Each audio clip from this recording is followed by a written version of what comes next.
That's my little Margie. I've been both mother and father to her since she was born. She's grown up now, and you think my job's all done, eh? Well, that's what you think. When she was little, I could spank her and make her mind me. I had control over her. I made her eat her spinach, no candy before meals. And when she disobeyed, I took her roller skates away for a week. But what can you do when a girl reaches this age? She's completely out of hand. I've got a problem, believe me. I've got a problem.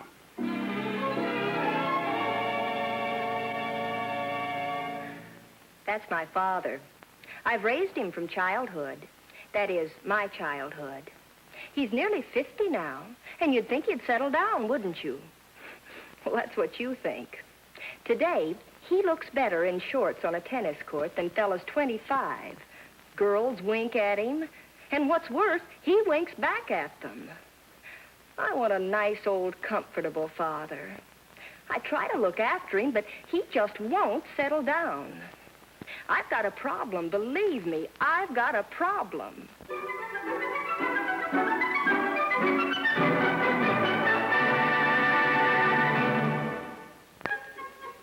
I'm leaving next Thursday. Reservations at the Alligator Club for 2 whole weeks. Well, gee, Margie, I thought you'd be more excited about it. You're going to Florida, so I'm supposed to turn handsprings? Well, you don't understand. I want you to come along, too. Why, Freddie, this is so sudden. Or something. Now, Margie, I meant your father, too. Come on, you can talk him into it. And then we just happened to run into you down there. Think of all the fun we could have. Oh, come on, Margie. You can talk your father into anything. Well, almost anything. You've never quite talked him into liking me. If he thought you were going to be anywhere near Florida, I'd make out better talking him into Africa. Well, just don't tell him that I'm going. Let that be a little surprise for him when he gets there. It says here that everything looks better under a tropical moon. Gee, he might even get to like me. I wonder if I could get him to go. I'd love it. Margie, when you talk like that, I know you won't let up till you've worn him to a frazzle. If there's anybody in this world who can talk your father into things, it's you. Every time you get through with him, he's like an old worn-out dish rag. Don't look so scared, Freddie. It's just the old worn-out dish rag who lives here. Dad, I thought you were out. I was out. I came home early. It's a habit a certain party might try once in a while. You're sure looking good, Mr. Albright. Oh, and say, speaking of good, good night. Good night, Margie. Just a minute. What's all this talk about Margie trying to talk me into something? Well, we thought it would be nice if she could talk you into liking me. Well, we lose. Good night. Margie, what you see in that egghead? Now, let's not discuss Freddie unless you want to break the lease. Dad, how are you fixed for, say, about a week from now? A week from now? How am I fixed for what? I thought you might like to go to Florida on your vacation. Florida?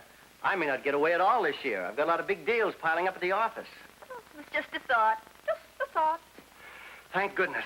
You had me worried for a second. I thought you were getting another one of your wild ideas.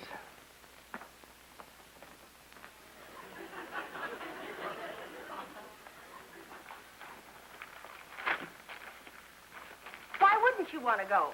Now, let's not make an issue of it. I'm not making an issue of it. If you absolutely won't go to Florida, just say so. Just say, I won't go. And don't even give me a reason. All right, I won't go. Why not? Now, listen, I've been through these things with you before. Now, get Florida off your mind because we're not going. You've been working too hard. You're tired out. You need a rest. I never felt better in my life. And just for your little notebook of weird notions, I have a new client by the name of Trimble coming this week, and I've got to be here to meet him. Dad, your health's more important to me than any old client. There's nothing wrong with my health. You need a vacation. You really need one. Ah, I can see you now, lying there on the warm white sand, the blue Atlantic playing with your toes. I don't want the blue Atlantic playing with my toes. Let's settle this once and for all. Just give me a simple yes or no. Are we going or aren't we? No. Positively and absolutely no. Good night. Good night, baby.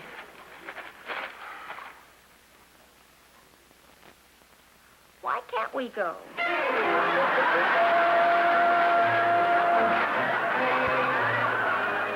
Margie, please, let's forget Florida. Let's forget the whole thing. You can't do this to your father. Freddie, will you stop worrying? It's only a little gag, just to make him realize how worn out he really is. Sort of convince him he does need a vacation. Yes, I know. Yes?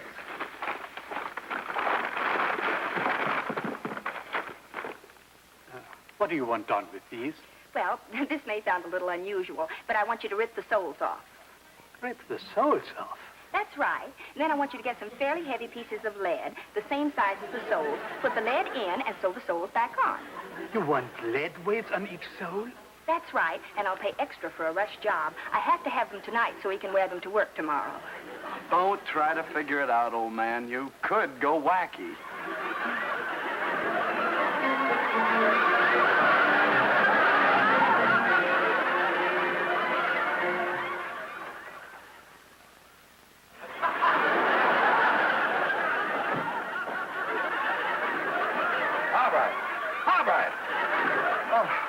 I'm sorry, Mr. Honeywell. Say, what's wrong with you? You start off by coming late to work. You couldn't keep up with me on the way to lunch. You've been dragging your feet around the office all day, and now you fall asleep on the job. My strength seemed to be disappearing with each step. I felt like I was walking with lead shoes. Stand up.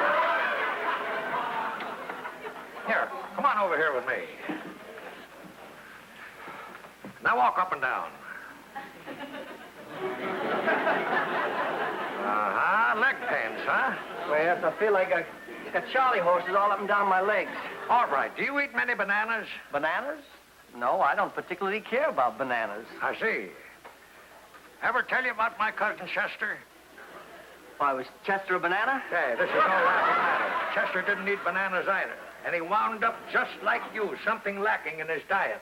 Stand up. Let's check your heart. But Mr. Honeywell, you're not a doctor. I went through this whole thing with Chester. Now run in place. That's good. Your heart's jumping up and down like a $3 sewing machine. What happened to your cousin Chester? We speak of him fondly on wintry nights when the cold white snow blankets the well-kept mound on the side of the hill. Poor Chester. I'll start eating bananas right away. Good.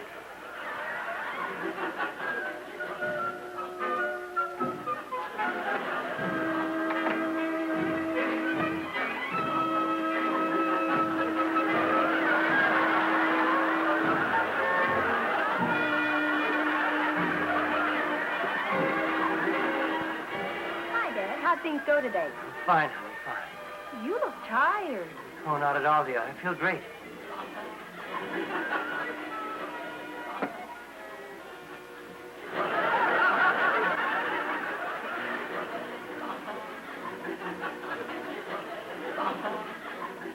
You can't fool me. You look all in. Rough day? Okay, honey, I'll admit it. I'm all worn out. Feel like I've been walking uphill all day. I knew it. You've been working too hard. You need a rest. I'm beginning to think you're right. I'd sort of given up on my Florida kick, but if you really want a nice vacation... I'm sorry, baby. I'd love to go, but with Trimble coming here in a couple of days... Oh, yes, Mr. Trimble. Well, maybe you'll feel better after a good night's rest. I just wish the bedrooms weren't so far away. Just relax and take it easy. Dinner will be ready in a minute. Don't fix anything for me. Just get me a couple of bananas.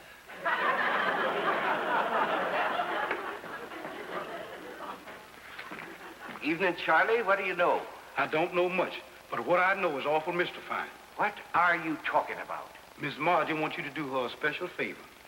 The last time Miss Margie wanted a favor, I was to collect the trash on Wednesday to make her father think it was Friday. What is it this time? Well, here, this is for your trouble. She takes good enough care of me at Christmas. Give it back to her. Well, here's what she wants you to do. She got it on this schedule here. Schedule? Yes, sir. At exactly 2 minutes after 8, she wants you to pipe the hottest heat you got up to her apartment. Heat in this kind of weather? I told you it was mysterious.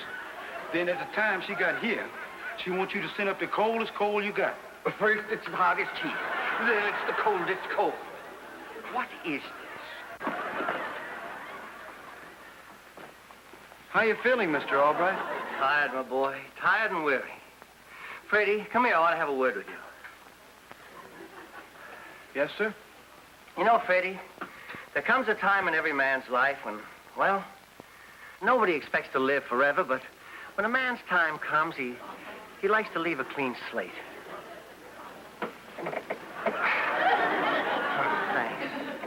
Not that I'm really worried about anything, but I'm not getting any younger, and Freddie, I have spoken rather unkindly about you at times.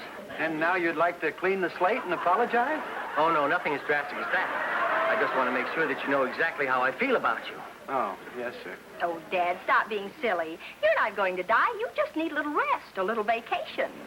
We never can tell, honey. We never can tell. Although I will say I feel a lot better since I stopped trying to walk around.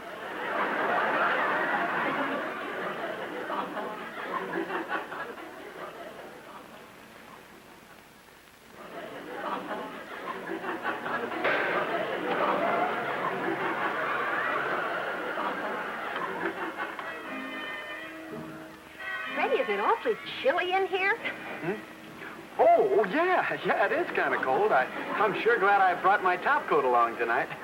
Brr, I'm all goose pimple. What's the matter with you two? It's nice and comfortable in here.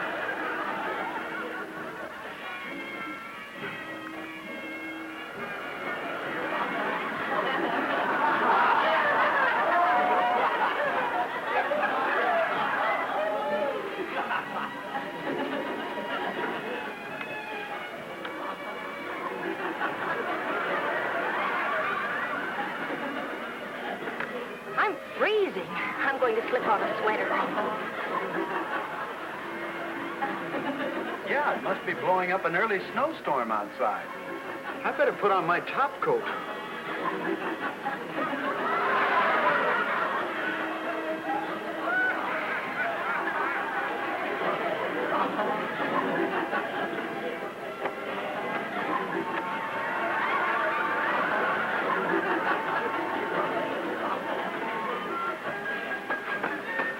We'll have some heat in a minute. I called the janitor. I told him we were freezing up here. How can you be freezing? I'm burning up. Do you think you've got a fever? Well, it doesn't seem like a fever. It just seems like the room is hot.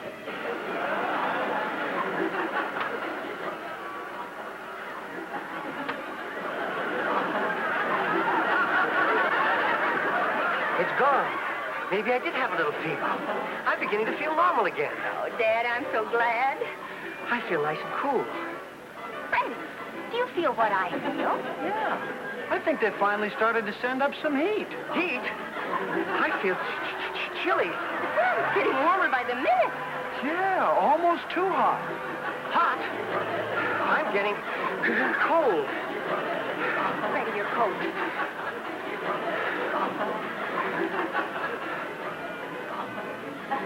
Dad, you're having hot and cold flashes. Next thing you know, it'll be a nervous breakdown. You've got to have a rest. 2 weeks in Florida, and you'll be a new man. Margie, I can't go. I've got to stay here and meet Trimble.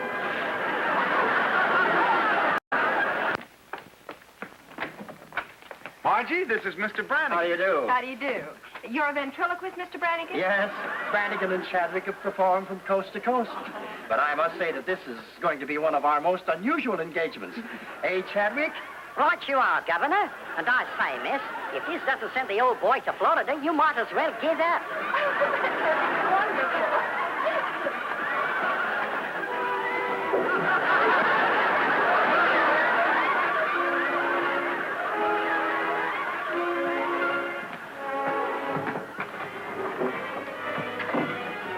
Dad? Yes, dear. Here he is now. Get ready. There's someone here to see you, Dad. Hi, Mr. Albright. This is Mr. Brannigan, a friend of Freddie's father. Oh, not a close friend, just sort of an acquaintance. How do you do, Mr. Albright? Nice to meet you, sir. Won't you sit down? Thank you.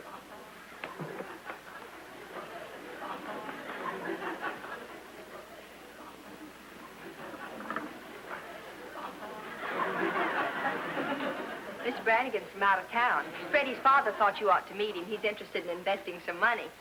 Nice of you to bring him over, Freddie, my lad. Anything special in mind, Mr. Brannigan? Oh, I don't know. You recommend something. Well, How about utilities, Governor?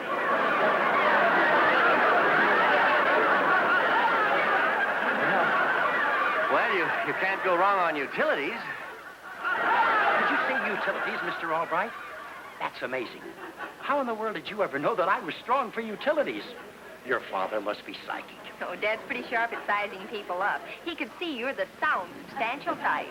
But Mr. Brannigan, you yourself mentioned utilities. Not him, old bean. That was me. You were saying, Mr. Albright? Yes, certain stocks may pay a bit more, but you can't beat utilities for solid security. You may be right, old thing, generally speaking, but I lost my shirt in one of them power mergers.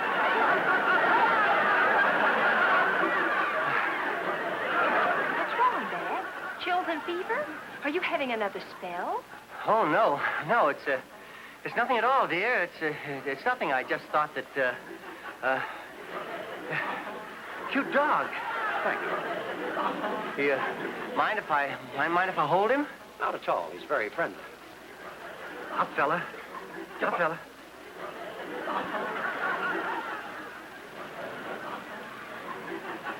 I don't like to criticize, Governor, but you really ought to shave that fuzzy little thing off.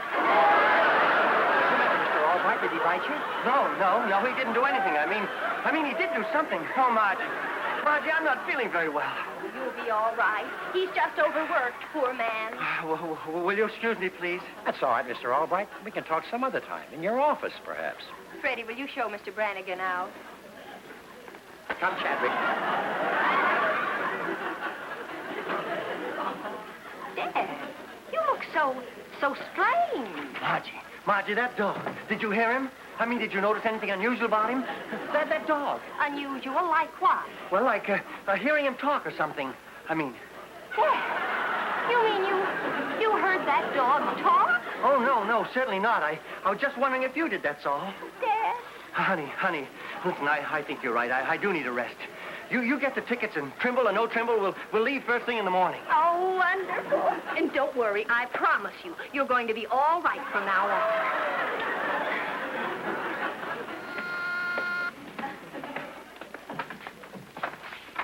Evening, Mr. Albright. Evening, Charlie. Harry the janitor sent this back for Miss Margie. Harry, the janitor? Yes, sir. Seemed like Miss Margie was up to one of her funny tricks last night. She had Harry to turn on the hottest heat and the coldest cold. Neither Harry or me could figure out why anyone would do something like that. But Miss Margie's always up to something. Mr. Albright, do you know why she wanted hot and then cold and then hot? Charlie, what do you think of that for a shoe? It might be my size, but it sure ain't my weight. Slightly heavy, isn't it? Yes? How much do you think a man can stand in the way of torture before he goes completely off his rocker? Off his rocker? You mean a man that's seen things and hearing things that ain't there? I've already been through those things. Why, just this afternoon I heard a dog talking. Yes, sir, I've been through so much the past few days, my mind is about to snap. Mr. Albright, if you already heard a dog talking, when your mind snaps, you ain't gonna even hear the noise. Now, wait a minute. I want you to help me. Now, downstairs in the storeroom, there's an old trunk of mine that I had when I was going to college. Now, I want you to help me bring that up here. Oh, sure, thanks. Thank you.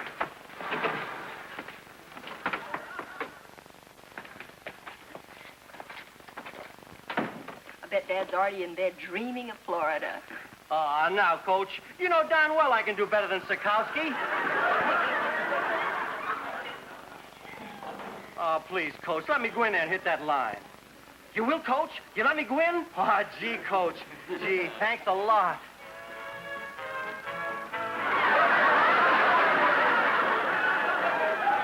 Signal, 45, 38, 86, hike. Wild Junkie, you followed me. Freddie!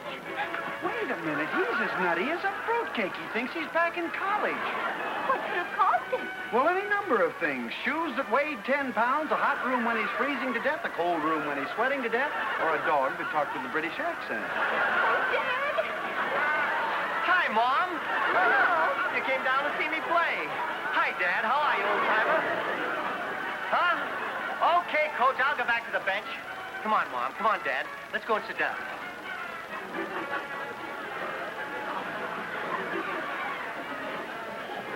The coach doesn't like me too much, Mom. Hope you're not too disappointed in me.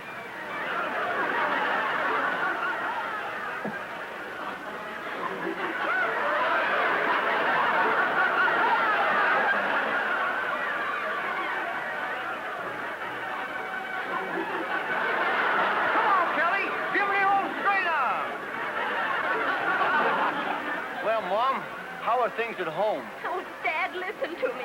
Those shoes, I had lead put in them, and I had the heat turned off and on, and that dog only talked because Mr. Brannigan was a ventriloquist, and you're not in college, and I'm not your mother. And I'm not your father, Mr. Albright. Oh, I don't blame you for wanting to disown me after that awful play I made. There now, son. Chin up. Let me see you smile. That's more like it, my boy. Look! Somebody stole the field. It's the old secret lake play. They disguise the field as a lake, and they make their touchdowns in little submarines.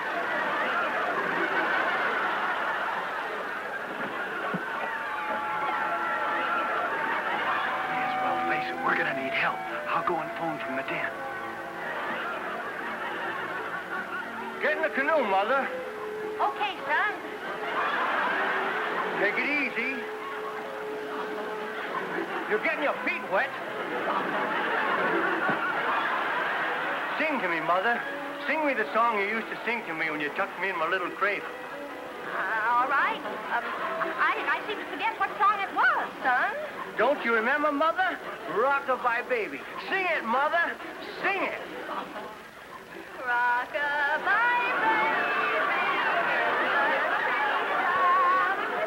When the wind blows, the cradle will rock. Yes, Mr. Trimble, you like Mr. Albright. Level-headed fellow, Miss Albright. Good. I always like sound-minded men handling my interests. Mr. Honeywell, did you see anything of an ambulance down in front? Ambulance? Come on in. Maybe you can do something.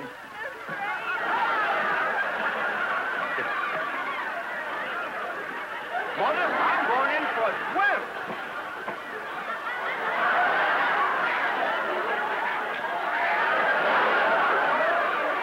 Come on in, Mom. The water's fine. I'm coming, son. Mr. Honeywell. Albright.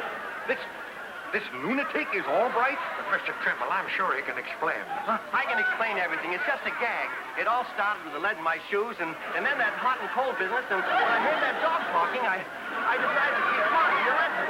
Right in here.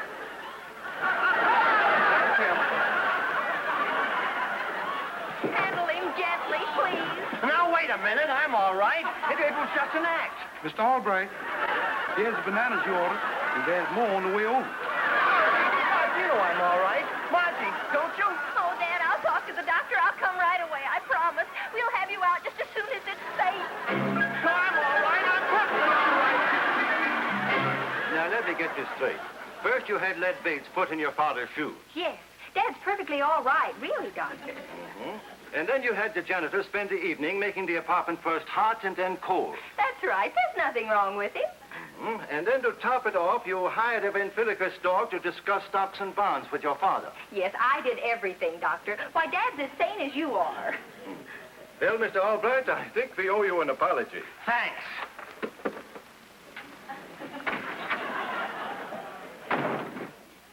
Well, I guess that straightens everything out. Oh, I don't know how to thank you, Doctor. I know. I'll send you a baby alligator from Florida. Bye now. Holy mackerel!